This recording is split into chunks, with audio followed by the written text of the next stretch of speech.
Halo, ketemu lagi sama gua Ari. Di video kali ini menarik banget karena gua akan membahas digital marketing untuk lu yang berjualan sayur.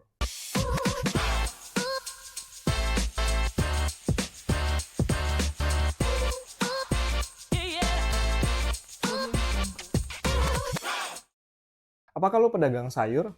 It's okay, karena hampir semua bisnis bisa dilakukan penerapan digital marketing yang proper. Untuk video kali ini, gua akan membahas terkait penerapan buat pedagang sayur. Tukang sayur di sini bisa banyak bentuknya, ada yang bentuk gerobakan, ada yang di pasar, ada yang bentuk stand, ada yang juga kayak sepeda, banyak banget. Ini tips dari gua berdasarkan pengalaman dan pengetahuan gua terkait dengan industri atau perdagangan atau produk ini bisa relevan, bisa juga cocok, bisa juga enggak sama sekali. Teman-teman bisa testing dan uji dan konsultasikan lagi dengan praktisi digital marketing teman-teman.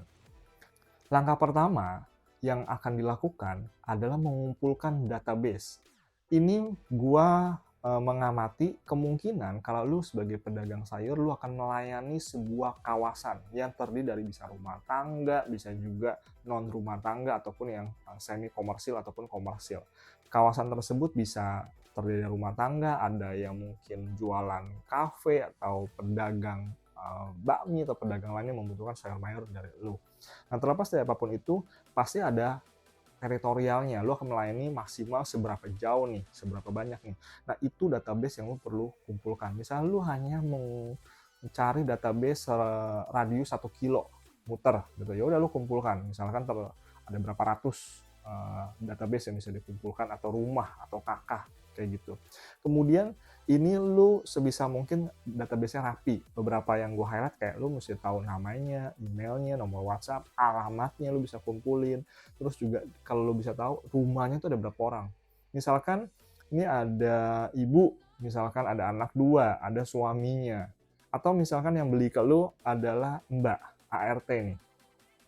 Nah, ini lu mungkin bisa cari tahu. Mungkin selain ada ART-nya, ada ibu, ada bapak, ada berapa anaknya, atau mungkin ada mertua atau orang tuanya yang tinggal juga di situ. Lu bisa cari tahu dalam rumah itu ada berapa orang.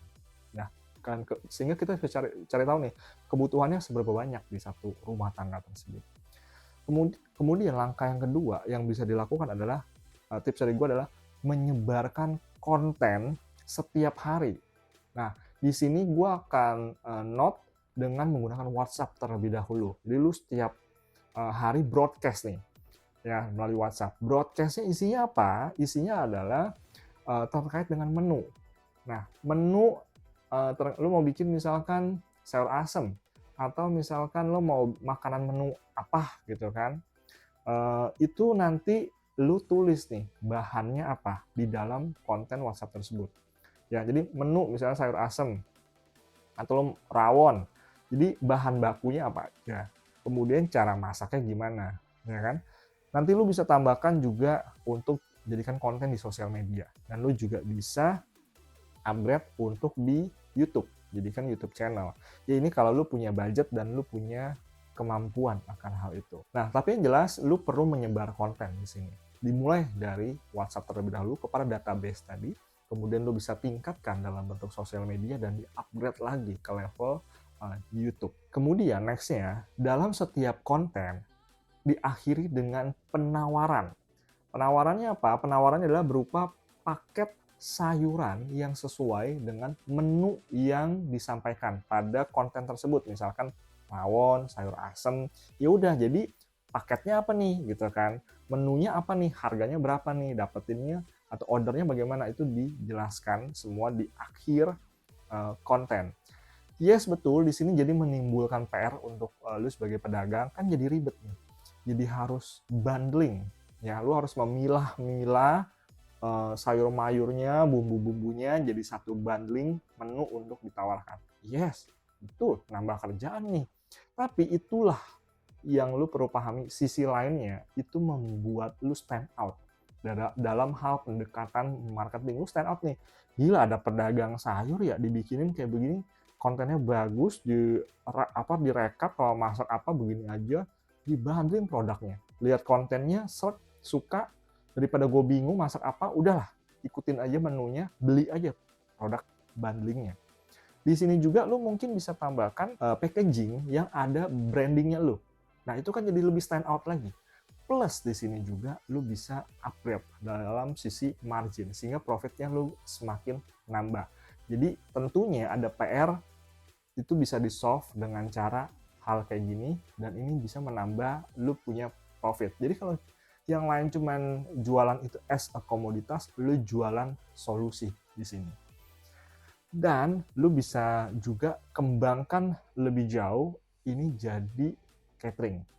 Jadi lu buat kayak gini, lu udah kasih menu, kemudian lu kasih tahu cara masaknya bagaimana, bumbunya, paketnya, bundlingnya, paket lu udah kasih kayak apa aja yang mesti dibeli.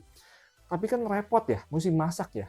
Orang sibuk ya, mau berangkat kerja, mau ini itu ngurus anak, ribet. Nah, lu bisa daripada lu ribet masak, gue masakin deh.